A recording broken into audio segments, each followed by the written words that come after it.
도리어 증거가 되리라. 이 말씀.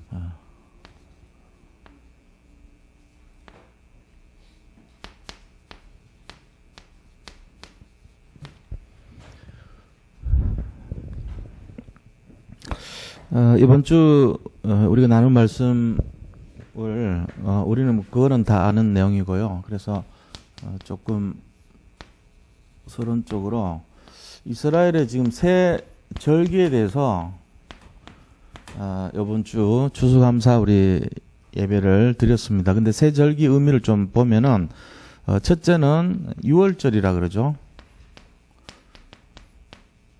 6월절의 의미는 이렇게 우리가 구원받았다는 그런 의미를 주죠. 그래서 예수 그리스도의 피로 말미암아 재앙이 지나갔다. 이게 이제 6월절의 의미라고 볼 수 있습니다. 두 번째는 오순절이 있는데 오순절은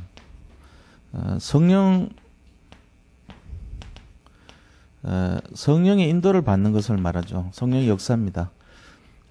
그 다음에 세 번째는 수장절이 있어요. 수장절이 의미하는 것은 천국이죠.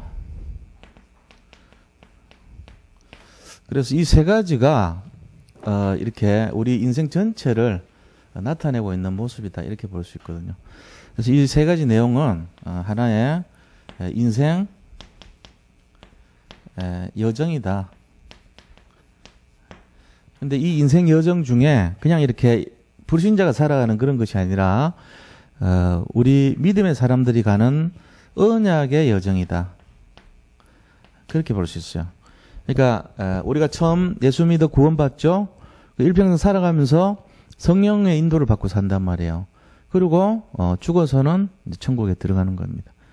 이 과정 속에 중간에 어떤 면에서 구원받은 거는 한 번 있는 일이잖아요. 천국 가는 것도 한 번밖에 없는 일이죠. 그럼 제일 중요한 게 뭐겠어요? 구원받아가지고 죽을 때까지 그 사이가 제일 중요하겠죠. 제일 시간이 많은 거. 그러니까 제일 중요한 게 이 오순절 날의 역사가 제일 중요한 거예요. 사실 어떻게 보면은. 근데 결산할 때가 수장절이에요.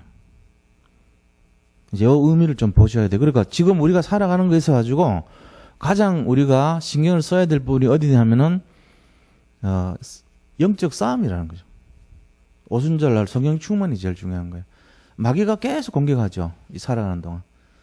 그런데 다 중요해요. 구원받아야지 그 다음 단계가 있고, 그 다음에 주님 앞에 서는 날은 수장절 날 천국에 드리는 사람 숫자 가지고 따지는 거예요. 말하자면은. 그래서 우리한테 질문했잖아요. 네가 세상에 살 동안 전도한 사람이 누구냐? 이렇게 물었다잖아요. 그러니까 이분들이 내가 전도한 열매입니다 하고 얘기한다는 거잖아요. 그러니까 우리가 살아야 될 이유가 수장절의 의미가 있어야 돼요. 사실은. 성령 인도받는 거는 목표가 수장절 때문에 있는 거예요. 그런 의미로 본다면은 이제 의미가 다 있죠. 있는데 그렇다면은 6월절의 구원은 어떤 의미를 갖고 있겠어요? 이거는 이제 하나의 언약이라고 보면 되죠. 말씀이죠. 그죠? 자, 그러면은 오순절 성령의 역사는요. 기도라고 볼 수 있죠. 그러면은 수장절 천국의 의미는요. 전도잖아요. 열매니까. 그러니까 이게 말씀, 기도, 전도 이런 의미가 돼버려요. 그리고 잘 보시면 그래요. 그래서 인생 여정, 언약 여정 전체는 말씀과 기도와 전도를 따라가는 것이다. 그럼 제일 먼저 시작해야 되는 게 뭐냐? 말씀을 따라가는 거예요. 우리가. 아브라함이 이걸 창세기 12장 4절 보면은 아브라함이 하나님 주신 말씀을 따라갔고 이렇게 됐거든요. 말씀을 먼저 시작하는 거예요. 우리가 예수 믿는 사람들이 제일 먼저 구원받고 제일 먼저 하는 게 말씀 따라가는 거예요. 그럼 강단 말씀도 중요하죠. 예배를 따라가는 거, 그죠? 이제 계속 말씀 따라가면은 우리가 하는 게 아니고 하나님이 문을 여시는 거죠. 그리고 그 열매는 하나님이 영광을 받으시는 거예요. 그래서 이 순서를 잘 기억을 하셔야 돼요. 그래서 우리가 노력하는 것이 아니고 우리는 믿는 것입니다. 우리가 수고하고 애쓰는 것이 아니라 우리는 오직 하나에 집중하면 돼요. 그래서 이 내용을 조금 풀면은 우리가 이런 거예요. 자, 요거 지울게요. 지웁니다.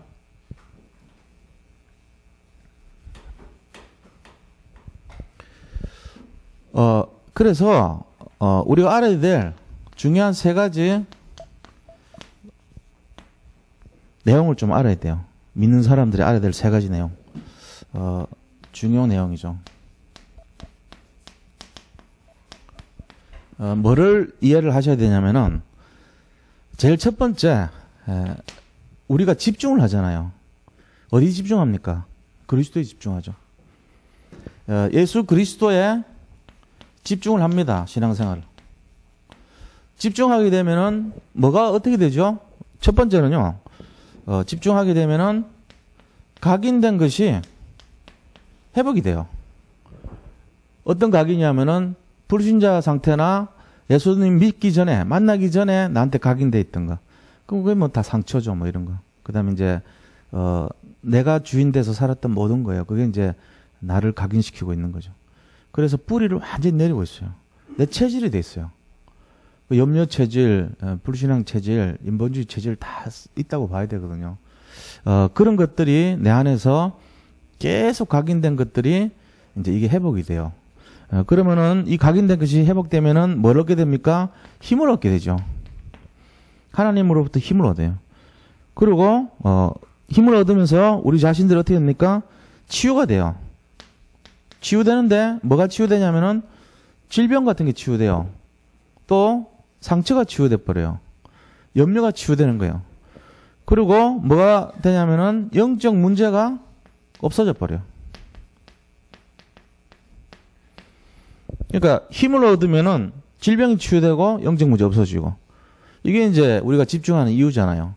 자, 그럼 결국은 집중을 해가지고 우리 자신들이 얻는 것이 뭐냐면은 치유인데, 치유를 다르게 말하면은 회복하는 거예요. 회복.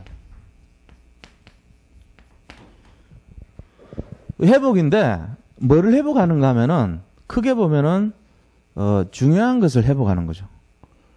그래서 제일 첫 번째는 회복이 제일 첫 번째 중요한 게 나 자신이 내가 회복되는 거예요.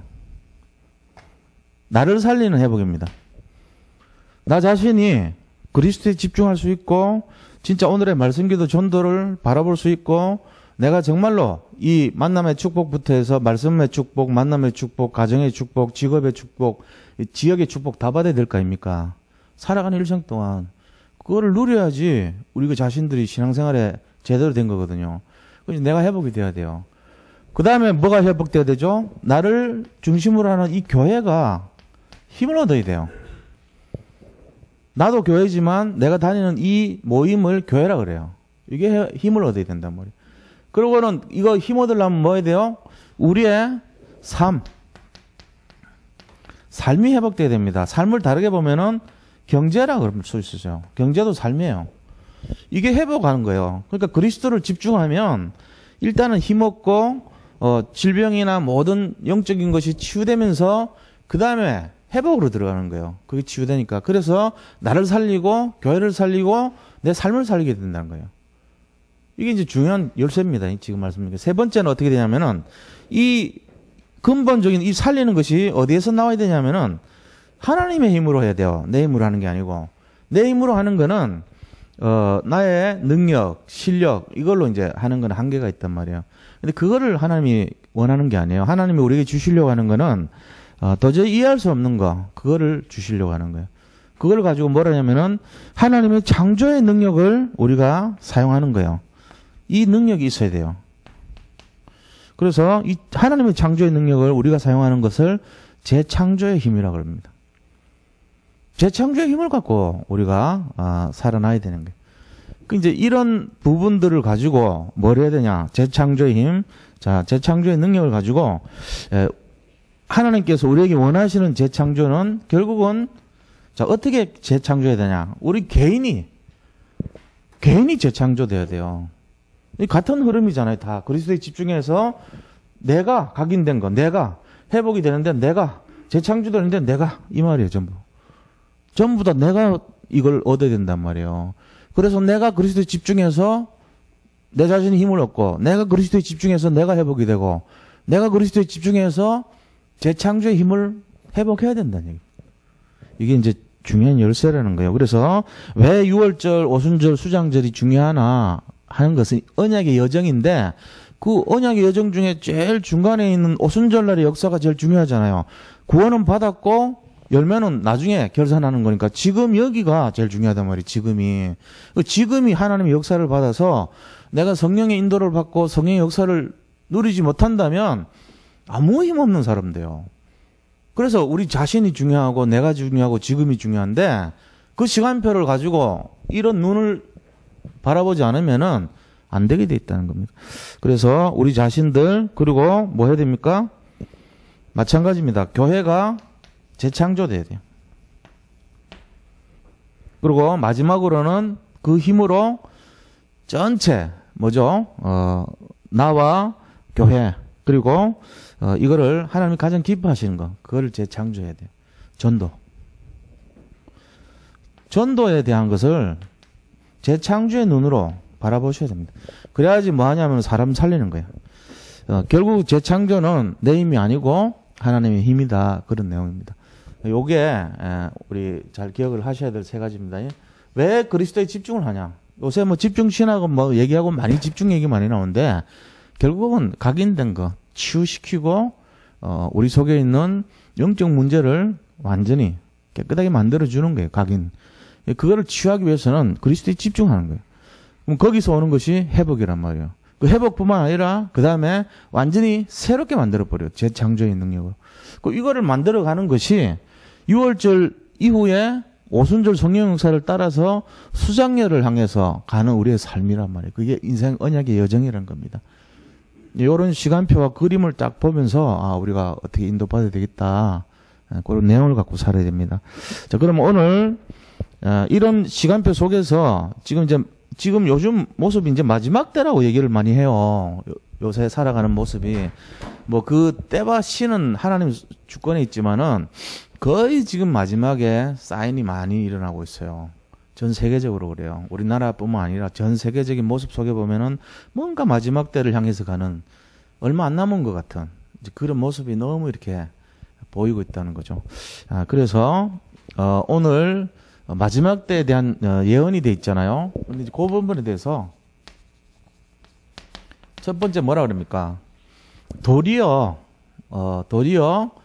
오히려 뭐가 된다고요? 증거가 되리라. 너희에게 증거가 되리라. 뭐가요?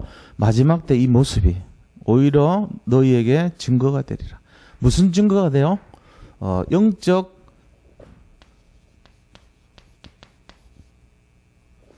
영적으로 우리가 이제 전환이 되는 내 자신이 이렇게 그냥 일반적으로 살아갔던 내가 뭔가 좀 바뀌어야 될 거 아닙니까? 새롭게. 평범한 인생으로 종교생활을 하던 우리가 달라져야 되겠죠.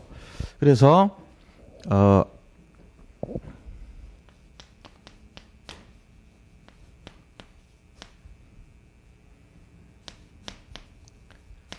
자, 영적 전화 위복의 시간표다 지금이.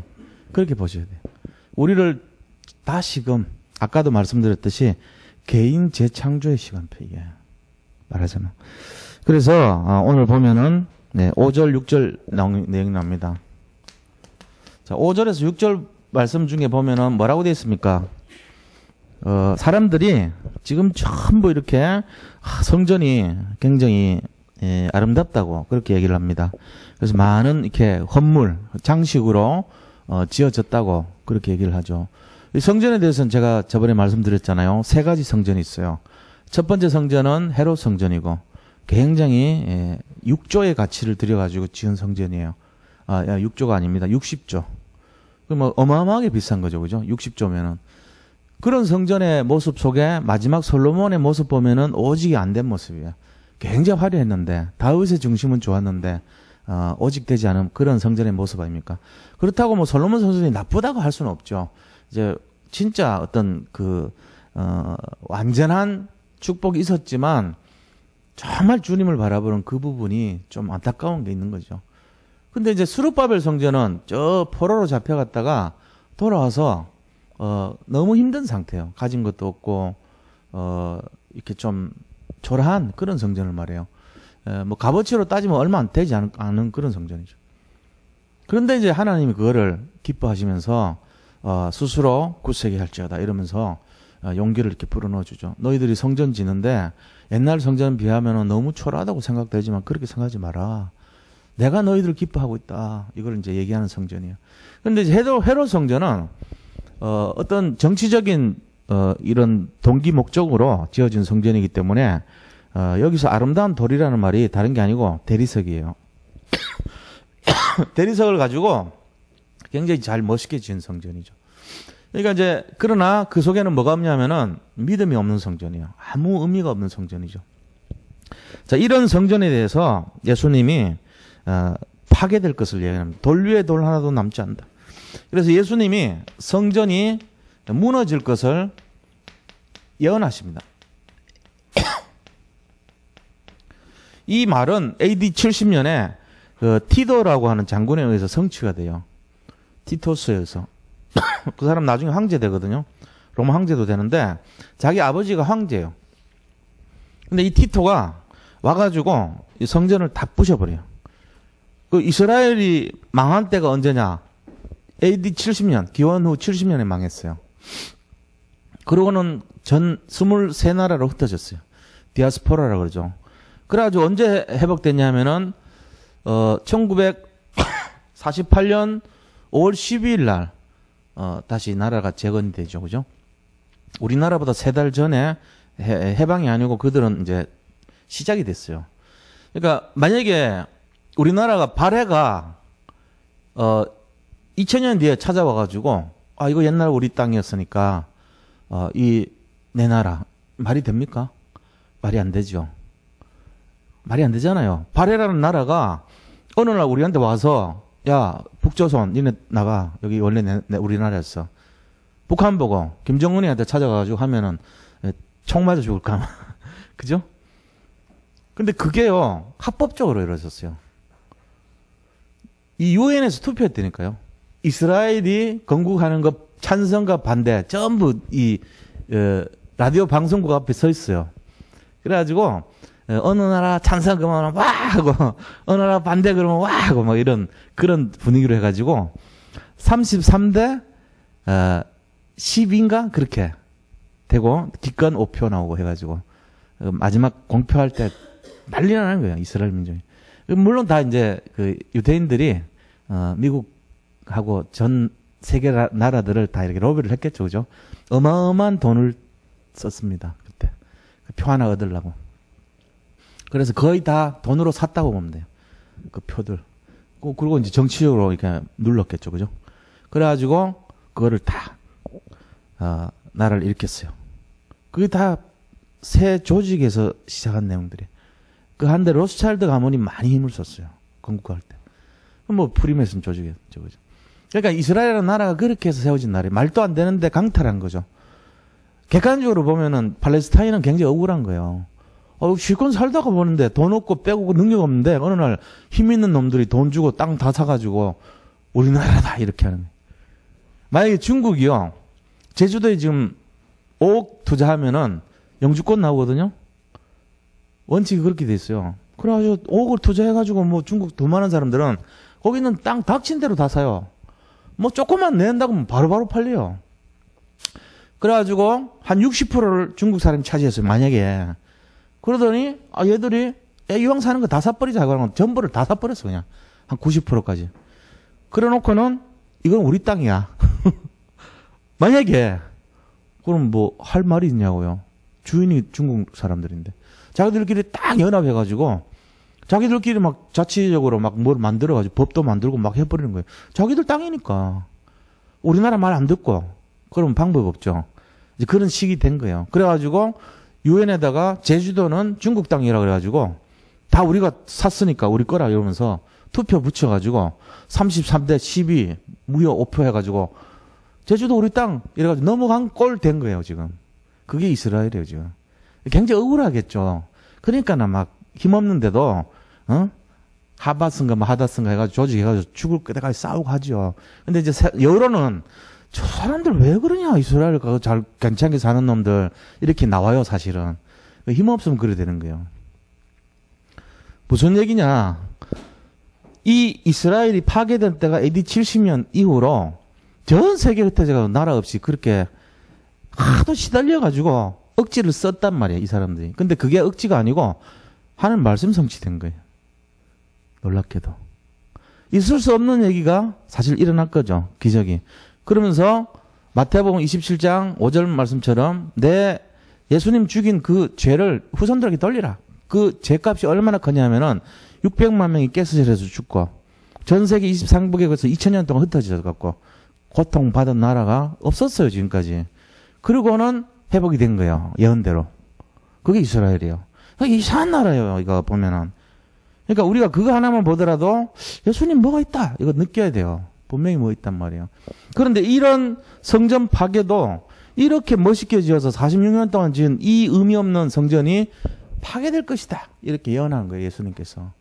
그러면서 뭐를 말합니까?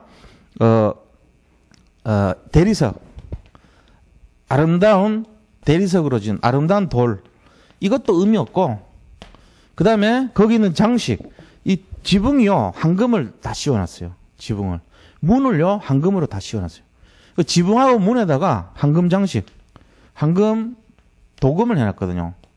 이게 다 파괴될 것이라고 지금 얘기를 하고 있습니다. 겉만 화려한 껍데기.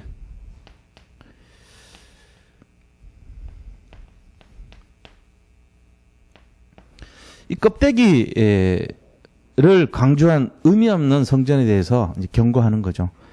그런 예수님의 말씀입니다. 자, 그렇다면은 이게 뭐죠?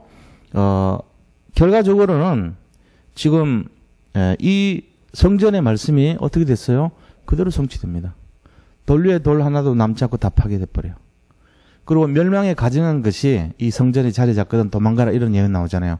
그 멸망에 가증한 것이 뭐냐면은 제우스 신상이 이 성전에서 그 이후로 제사를 막 지내요. 하나님의 거룩한 성전에서 제우스 신상 모셔놓고 거기다가 막 절하게 만들고 제사 지내게 만듭니다. 그 멸망에 가증한 것이 서거든 너희는 도망가라, 이런 말 나오잖아요. 마태복음 쪽에 나온단 말이에요. 근데 그게 그대로 성취됐고요. 오늘 두 번째는 그렇게 하니까 제자들이 질문합니다. 뭐라고 질문합니까? 7절부터 11절 보세요. 제자들이 질문하고 예수님께서 거기에 대한 징조를 설명하고 계세요.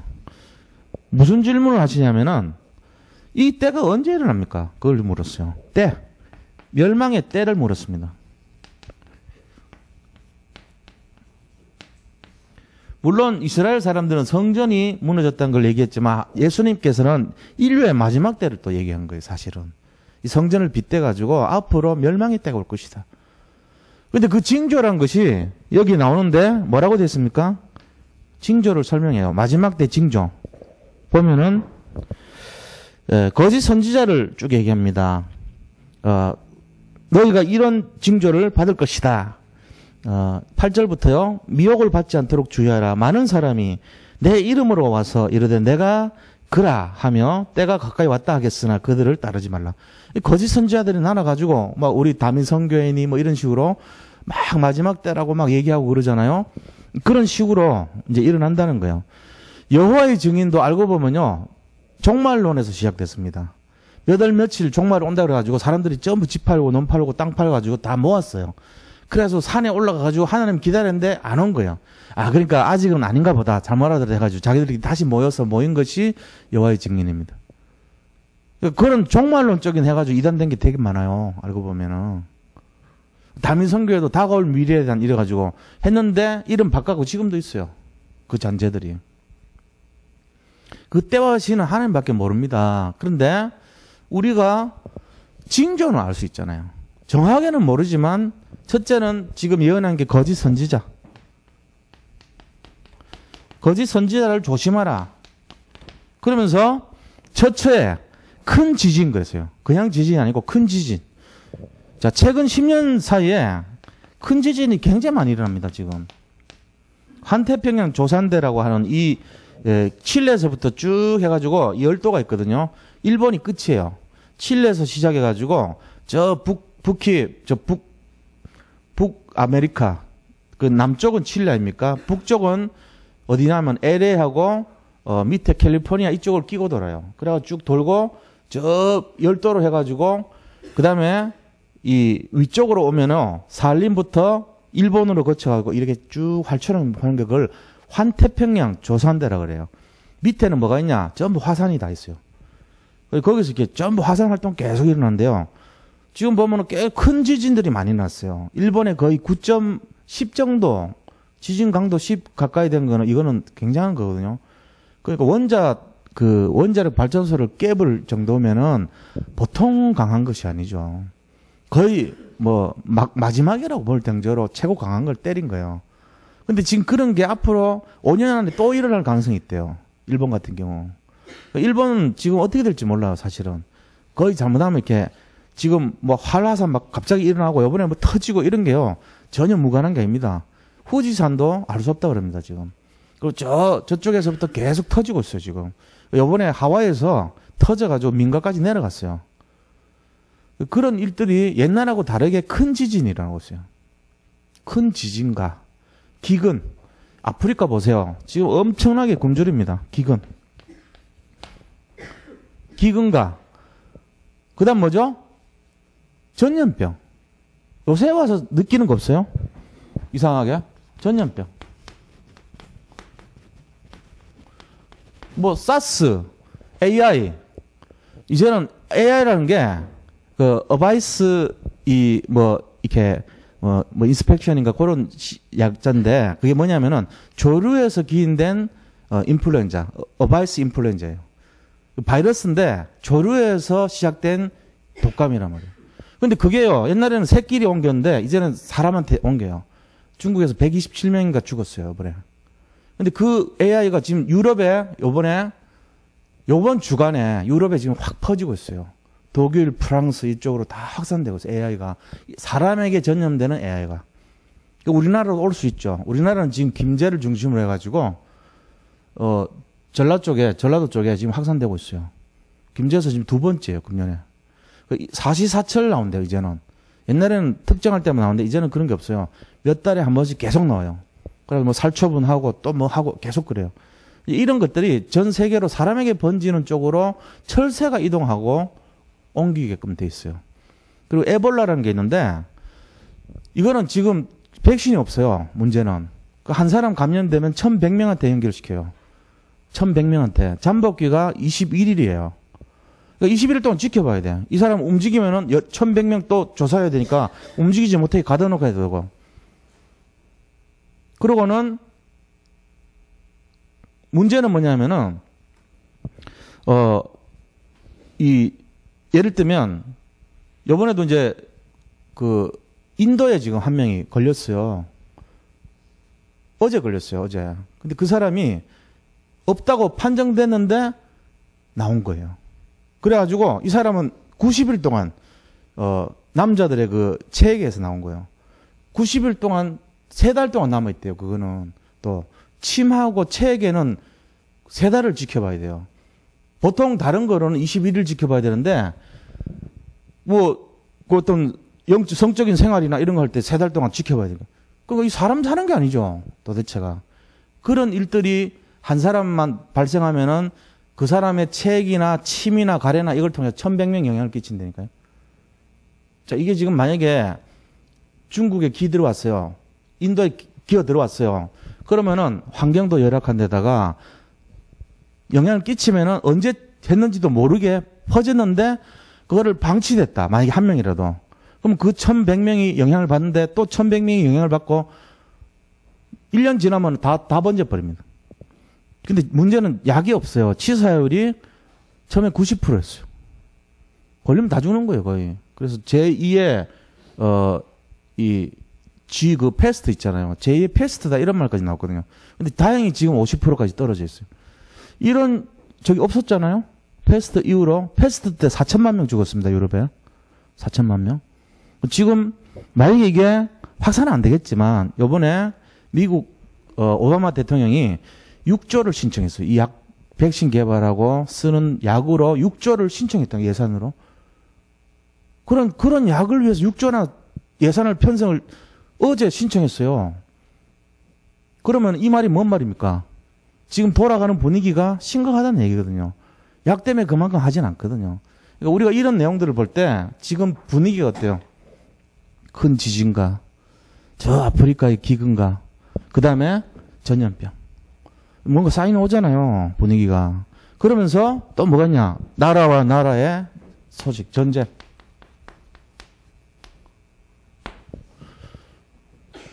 민족이 민족을, 나라와 나라. 이게 뭔가를 상징해요. 민족이 민족을 하는 건 우리나라밖에 없어요. 그러니까 제가 볼 때는 전 지구상에 민족이 민족을 하는 전쟁은 우리밖에 없어요. 만약에 이걸 터졌다. 예를 들어. 그러면 이거 마지막 시대에 확실한 거 사인이. 지금 이거 말하잖아요. 민족이 민족을 하는데 전 세계 어디 있어요? 없어요. 우리나라밖에 없어요. 이 예언이 성취되는 거는 우리나라가 기준이 돼 있다는 거. 하나의 바로메터 얘기야. 여기서 터지면 뭔가 있다는 얘기잖아요. 이거 뭐 언제 날지 그거는 모르지만 사람들 하면 불안해하지만 근데 그런 얘기들이 지금 우리나라 국민들 속에 뭔가가 뭐 땅굴 얘기도 나오고 좀 심각해요 지금 분위기가. 이거 그냥 넘어갈 얘기는 아니죠. 제가 볼 때는 시간이 많이 남은 건 아닌 것 같다 이런 생각 들어요. 자, 그래서 이런 것들이 마지막 때 증거입니다. 그렇다면 우리는 자 이런 시간표 속에서 세 번째로 12절, 13절을 보고 어떤 중심을 가져야 되겠는가? 하나님께서 이 말씀을 주셨을 때는 반드시 우리한테 주는 메시지가 있습니다. 뭐 어떤 메시지를 잡아야 되는가에 대한 태도를 잡는 것 중요하죠. 12절, 13절 보세요. 뭐라고 되어 있습니까?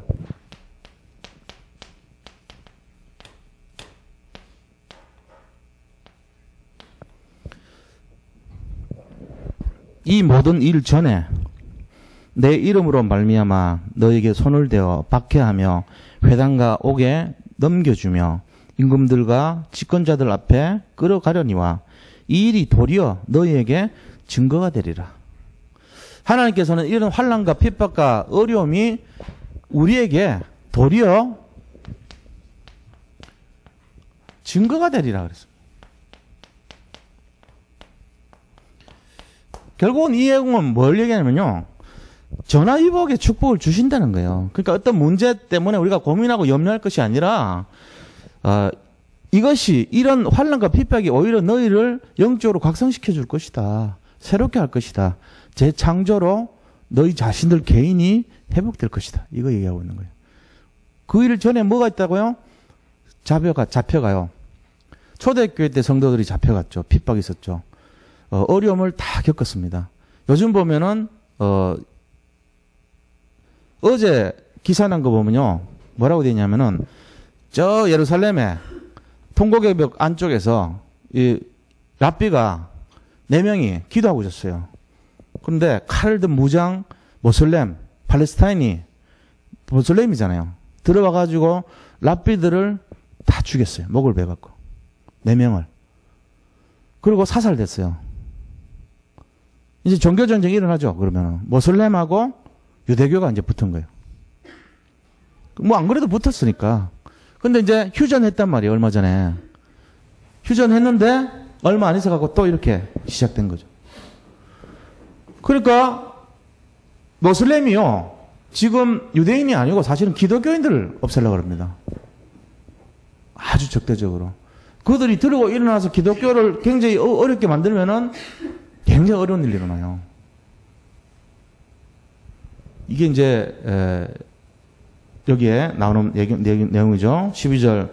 이 모든 일 전에 내 이름으로 말미암아 예수님 믿는다는 것 때문에 너희에게 손을 대며 박해하며 회당과 옥에 넘겨주며 임금들과 집권자들 앞에 끌려간다. 이게 초대교회에서 맛배기로 보여줬어요. 그러고는 중간에 중세교회 때 많은 핍박을 받았어요. 모슬렘권에서 지금 진행되고 있어요. 그리고는 마지막 시대 때 프리메이슨 조직이 그거를 준비하고 있어요. 이걸 하려고. 전 세계 기독교인들 죽일 계획이 지금 진행되고 있다고 그러지 않습니까? 그래서 그 한 예로 미국에 엄청난 관이 준비되고 있어요. 주마다 약 1000만 개의 관이 준비돼 있대요. 일단 거기 들어갈 사람들은 예수 믿는 사람들이라고 그렇게 얘기하고 있습니다. 나중에 가봐야 되겠지만. 이런 것들이 결국은 교회를 핍박하고 어려움 당하고 복음 가는 것마다 항상 복음이 막혀지고 순교의 역사가 일어나고 이런 내용들이에요.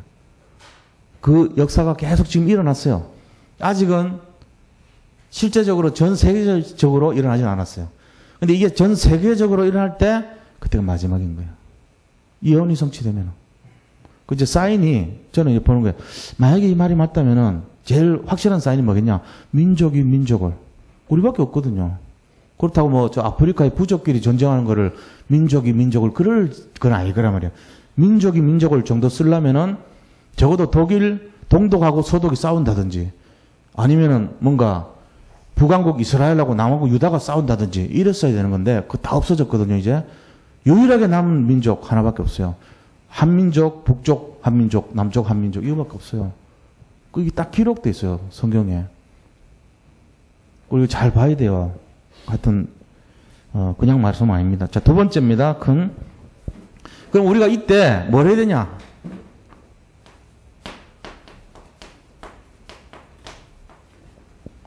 오순절날이 중요하잖아요. 왜 중요합니까? 이것 때문에 그런 거예요. 영적인 싸움을 해야 되니까. 영적인 싸움을 해서 우리가 사단이 실체한단 말이에요. 사단이 실제성이에요. 사단이 지금도 역사하고 있어요. 그거를 우리가 알고 영적인 눈을 열고 싸워야 되거든요. 이런 시간표 들어가는 거예요. 그래서 14절부터 19절 말씀 보면요. 거기 나와 있어요. 그러므로 너희는 변명할 것을 미리 궁리하지 않도록 명심해라. 잡혀갔을 때 뭐 이렇게 준비하지 말라는 거예요. 내가 너희의 모든 대적이 능히 대항하거나 변박할 수 없는 구변과 지혜를 너에게 주리라. 하나님께서 믿음의 자세를 말합니다. 싸움의 자세.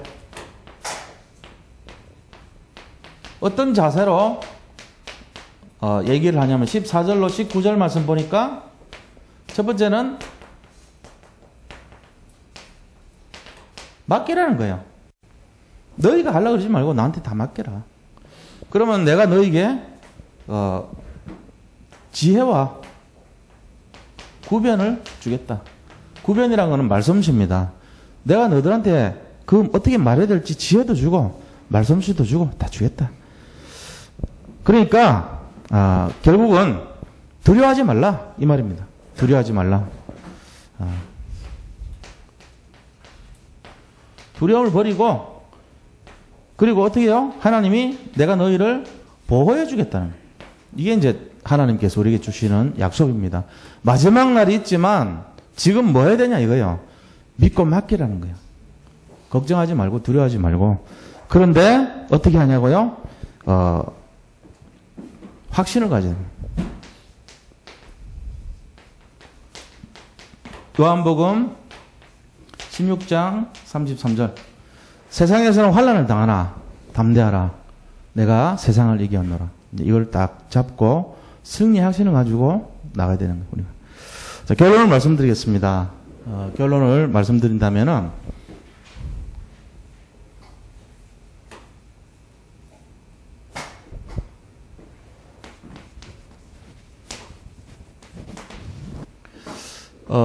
제일 첫 번째가 우리가 알아야 될 것이 뭡니까?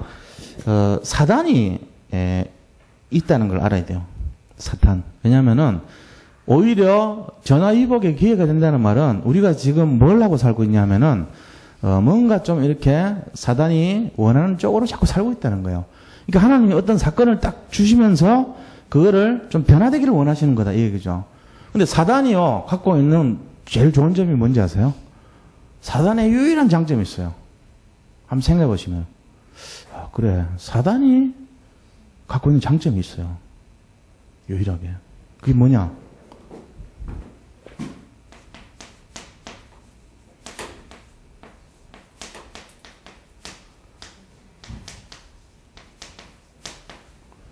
사단의 유일한 장점, 사단 입장에서 유일한 장점이 뭐냐?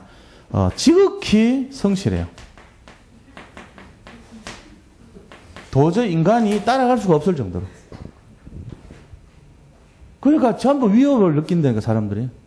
왜 우리가 사탄을 두려워하냐 본능적으로. 너무 성실한 거예요 얘가. 대강 이렇게 공격하고 그냥 가면 될 건데 우리처럼 대충 그렇게 하면 될 건데 그게 안 하고 끝까지 무너지고 깊이 물고 늘어지고 그리고 완벽하게 물고 늘어져요. 얘는 포기하는 법이 없어요. 물었다 하면 끝까지 물어요. 그 사자로 좀, 사자는 게으르잖아요. 배부르면 낮잠 자고 이런데 얘는 안 그래요. 계속 돌아다니면서요. 산길자를 찾아 돌아다녀요. 얘는 성실해요. 아주. 이게 사단이 갖고 있는 아주 장점이거든요. 우리한테는 위협적이죠. 사단은 장점이죠. 그래서 결국은 뭘 하게 만드냐면은 우리가요, 세상하고 타협하게 만듭니다. 이렇게 만들어버려요. 이게, 그럴 것까지 있냐. 대충 해라. 이렇게 만들어버려요. 사단이요, 너무 위협적으로 끝까지 집요하게 성실하게 하다 보니까 우리가 오직 예수가 아니고 적당하게 그냥 하고 멈추는 그런 게 있어요. 우리 자신들이 이거를 하나님 앞에서 우리를 뭡니까? 하나님 자녀가 세속화되게 만들어버립니다. 세상과 타협하게.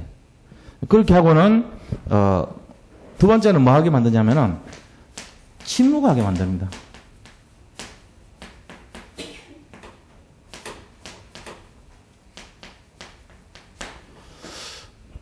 그냥 아무 소리 안 해요. 침묵해버려요. 사람 어려움 당하고 죽고 이렇게 해도 가만 기다리고 있는 거예요. 아무 소리 안 하고 그렇게 만듭니다. 결국 왜 그러냐면은 뭐 나서지 말아야지 뭘 복음을 전하고 그러냐 이렇게 만들어. 침묵하도록. 그 다음에 우리 자신들이 영적인 힘을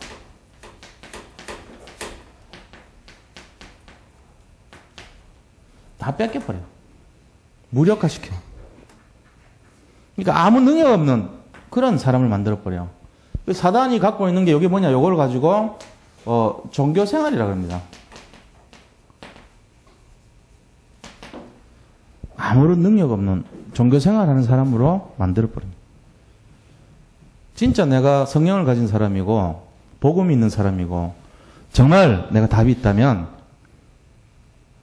사람이 죽어가요. 내가 수영 선수예요. 내가 소방관이에요. 내가 경찰관이에요. 근데 누가 지금 물에 빠져 있어요. 불에 타 죽어가고 있어요. 또 강도한테 피해를 당하고 있어요.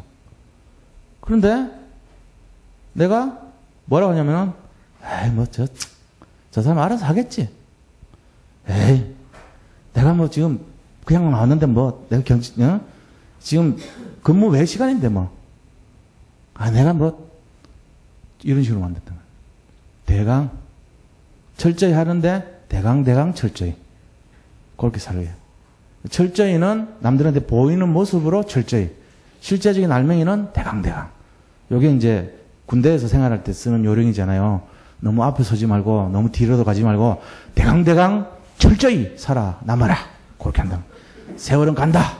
견디면 금방 가. 3년은 요새는 3년도 아니 18개월 금방 가. 철저히 대강 살면 돼. 겉은 철저히 확 화려하게 남들한테 되는 것처럼 확 보이고 안에 알맹이는 너무나도 대강.